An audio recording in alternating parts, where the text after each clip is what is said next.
সে বলছে সখী, ললিতা বলছে রাধে কেন তোর তুলসীর বৃক্ষ মাথায় দেব?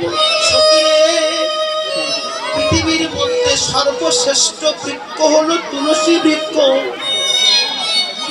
যে বৃক্ষ গোবিন্দ ভালোবাসে। গাড়ি বাড়ি একতলা দুতলা তিনতলা, শেষের দিনে কেউ আমার সঙ্গে যাবে না,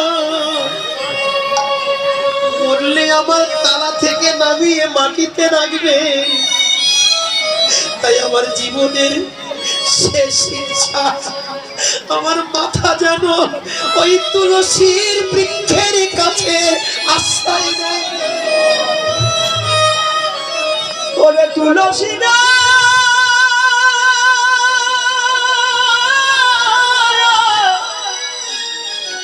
ওরে তুলসী,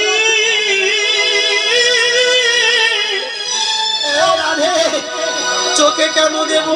সখী রে, এই নয়নে এই চোখে শুধু ফুদিকে লক্ষ্য গেছে। আমার দুটো নয়ন শুধু ফুদিকে লক্ষ্য, শুধু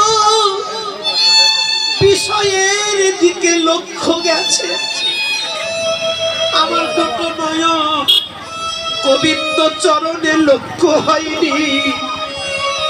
তাই আমার নয়নটা অশুদ্ধ হয়ে আছে। এই তুলসীর পাতা দিয়ে শুদ্ধ করে দিবি। পরজন্মে যদি আবার মানব জন্ম গ্রহণ করি, এমন নয়ন পেয়ে যেন গোবিন্দ চরণ দর্শন করতে পারি। ওরে ললিতা,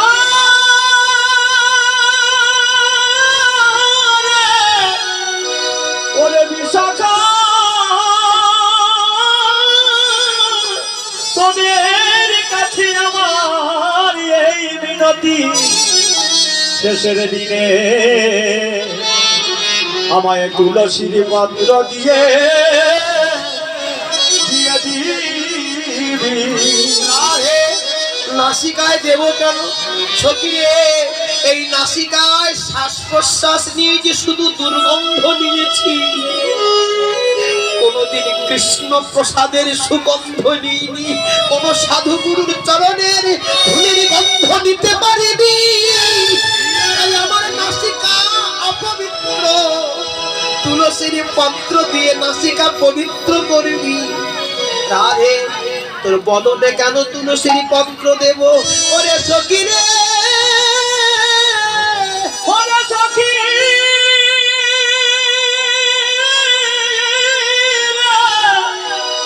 ওরে সখী রে, এই বদনে সারা জন্ম শুধু কুখাদ্য খেয়েছি।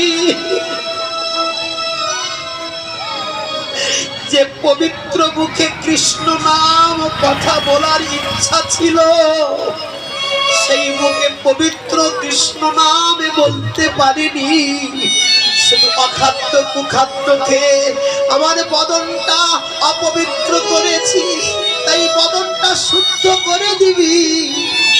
পরজন্মে এই বদনে যেন প্রাণ ভরে হা গোবিন্দ বলে,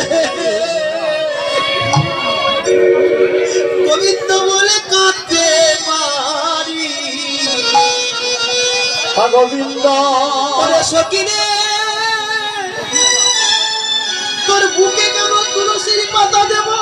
সখী রে, এই দেহটাই আমার অপবিত্র হয়ে গেছে। গোবিন্দের প্রসাদে যাব তুলসী পত্র দিলে, তবে গোবিন্দের সেবায় লাগে। তেমনি আমার বুকে তুলসীর পাতা দিই, আমার দেব গোবিন্দ চরণে সেবা দিবি।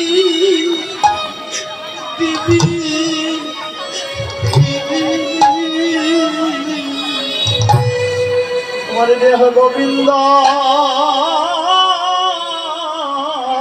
চরণে, গোবিন্দ চরণে সেবা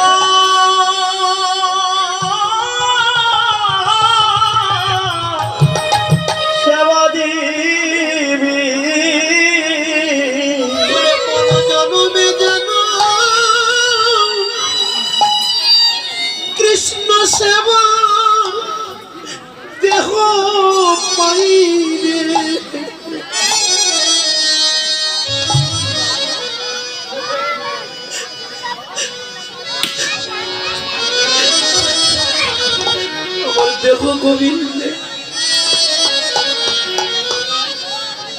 ভক্তিমতী মা, সাধুগুরু বৈষ্ণব,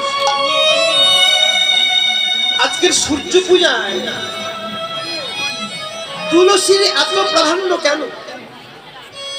কেন তুলসীর এত প্রয়োজন? রাধারানী সেই তুলসী ধরে কাঁদছেন, মাগো না দিলে কিছু পাওয়া যায় না। যদি গোবিন্দকে কিছু না দেন, গোবিন্দ কাউকে কিছু দেন না। এই তুলসীর কাহিনী আপনারা জানেন। সত্য যুগে কুশধ্বজের কন্যা, নাম ছিল তুলসী। মাগো, এ জন্মে চোখের জল ফেললে পরজন্মে পাওয়া যাবে। টাকা ব্যাংকে রাখলে সঙ্গে সঙ্গে সুদ পাওয়া যায় না। সুদ নিতে গেলে 1 বছর অপেক্ষা করতে হয়। তেমনি ঠাকুর ঘরে চোখের জল ফেলে সঙ্গে সঙ্গে জলের কৃপা পাওয়া যায় না। তার সুদ পেতে গেলে অনেক কাল অপেক্ষা করতে হয়। সত্য যুগে কুশধ্বজের কন্যা তুলসী 5 বছর বয়স থেকে ভগবান নারায়ণের সেবা করেন। নারায়ণ ছাড়া আর কিছু জানেন না। এদিকে শঙ্খচূড়